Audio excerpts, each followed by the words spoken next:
నమస్తే, welcome back to our channel.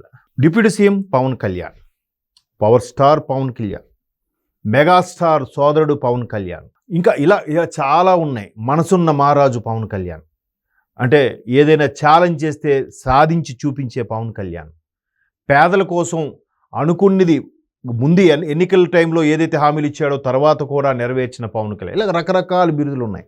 అయితే ఆయన అంత ఇమేజ్ రావడానికి ముందు సినిమాలు, ఆ సినిమాలే ఇప్పుడు దూరం అయిపోతారని చెప్పి ఫ్యాన్స్ చాలామంది బాధపడుతున్నారు. ఇంకొంతమంది అంటే ఏ పార్టీకి చెందిన వాళ్ళైతే అరే పవన్ కళ్యాణ్ సినిమాలు ఉంటేనే బాగుంది కదా, ఆయన ఉన్న ఇమేజ్కి ఇప్పుడు పాన్ ఇండియా కల్చర్ వచ్చినందుకు సూపర్గా ఉన్నాను ఫీల్ అయ్యే వాళ్ళు కూడా ఉన్నారు. అందులో నేను కూడా ఒకడిని.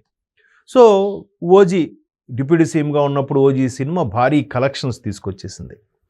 అంతకుముందు హరిహర వీరమల అంతగా అనిపించలేదు. బట్ ఇప్పుడు ఉస్తాద్ భగత్ సింగ్ అంటే గబ్బర్ సింగ్ రిపీట్ అవబోతుంది. ఏ హరీష్ శంకర్ దర్శకత్వంలో గబ్బర్ సింగ్ వచ్చిందో బ్లాక్ బాస్టర్ అయింది, ఇప్పుడు ఉస్తాద్ భగత్ సింగ్. దాని గురించి ఎప్పుడో ఒక స్లోగన్ ఉంది. అంటే 100,000 మంది తన వెనక ఉన్నాడని ఒక్కడు ముందుకెళ్ళడం కాదు, ఆ 1000 మందికి తనొక్కడు ఉన్నాడనే భరోసాతో ముందుకెళ్తారు చూసారా, అది ఆ స్టోరీ థీమ్ అని హరీష్ శంకర్ గారు ఎప్పుడో ఒక ఆచార్య సినిమా టైంలో చెప్పారు. సో అది ఇప్పుడు రేపు మార్చి 26న రిలీజ్ అవబోతుంది. అయితే చాలామంది ఫ్యాన్స్ డౌట్ అండి, ఏంటి అంతగా పబ్లిసిటీ లేదు, అప్పుడెప్పుడో దేఖ్లేంగే చాలా రిలీజ్ చేశారు, అంతగా ఏమనిపించలేదు, ఓకే నడుస్తుంది. ఇప్పుడు ఏదో ఆరా అనేది రిలీజ్ చేశారు, ఇది అంతగా ఆకట్టుకుంటుందా? ఎందుకంటే రాజకీయాల్లోకి వెళ్ళిపోయారు కాబట్టి, విమర్శకులు ఎక్కువగా ఉంటారు కాబట్టి, ఒక వర్గం వాళ్ళే చూస్తారు కాబట్టి, ఇలాంటి చాలా విమర్శలు వస్తున్నాయి. మళ్ళీ అదే చెప్తున్నాను, సినిమాకి కంటెంటే మెయిను. ఆయన రాజకీయాల్లోకి వెళ్ళిపోయాడా, ఒక పార్టీ వాళ్ళే చూస్తారా, ఒక కులం వాళ్ళే చూస్తారా, ఒక సామాజిక వర్గం వాళ్ళే చూస్తారా, ఇది కాదు. కంటెంట్ బాగుండి టేకింగ్ బాగుంటే. అసలు గబ్బర్ సింగ్ ముందు పవర్ స్టార్ గారికి ఒక్క సూపర్ హిట్ చూపించండి. అన్ని యావరేజ్లు అబోవ్ యావరేజ్లే.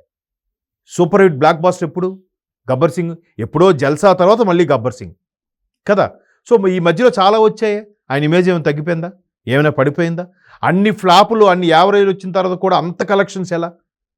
సినిమాలో అక్కడ కంటెంట్ ఉంది. గబ్బర్ సింగ్లో పవన్ కళ్యాణ్ని సరిగ్గా యూటిలైజ్ చేసుకున్నాడు. పవన్ కళ్యాణ్ వీరాభిమాని కాబట్టి దర్శకుడు హరీష్ శంకర్ అంత అద్భుతంగా చూపించగలిగారు.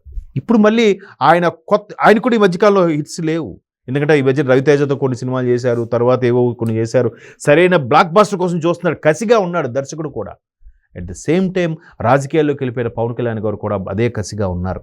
ఎక్స్పెక్టేషన్స్ ఓదరగొట్టేసి ఆ ప్రమోషన్స్ ఈ ప్రమోషన్స్ కాదు, సైలెంట్గా వచ్చి హిట్ కొట్టబోతున్నారు అనే కాన్ఫిడెన్స్తో ఉన్నారు కాబట్టే ఎక్కువగా ప్రమోషన్స్ చేయట్లేదు.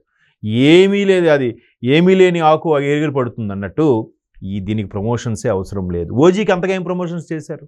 ఓజీ బ్లాక్ బాస్టర్ అవడానికి మెయిన్ రీజను దర్శకుడు Pawan Kalyan, third point Thaman music. So ఇక్కడ కూడా అదే ఉండబోతుంది రేపు. దర్శకుడు పవన్ కళ్యాణ్, ఆ కంటెంట్తో కూడిన బ్యాక్గ్రౌండ్ మ్యూజిక్ అదంతా ఉంటే ఖచ్చితంగా సినిమా బ్లాక్ బాస్టర్ అవుతుంది. దానికి మార్చి 26 కదా, ఎంతగా ప్రమోషన్స్ ఇంకా 1 మంత్ పైన ఉంది కదా. 1 మంత్లో ఈలోగా ఏదైనా జరగచ్చు. ప్రమోషన్స్ ఎక్కువ చేసేసినా కూడా ఏదో ఎక్స్పెక్ట్ చేసావురా, అంత లేదు, బాగా ప్రమోట్ చేశారా అని డిసప్పాయింట్ అవ్వచ్చుగా. సో కాముగా వస్తేనే ఏమాత్రం సినిమాలో కంటెంట్ ఉన్నా, ఏమాత్రం సినిమా ఎక్కినా బ్లాక్ బాస్టర్ అయిపోతుంది. ఊరికే ఓదరగొట్టేసి అక్కడ తీరా ఏముందనుకోండి తుస్సుమంటుంది. So fans don't get disappointment. ఖచ్చితంగా పవర్ స్టారే, ఆయన సినిమానే.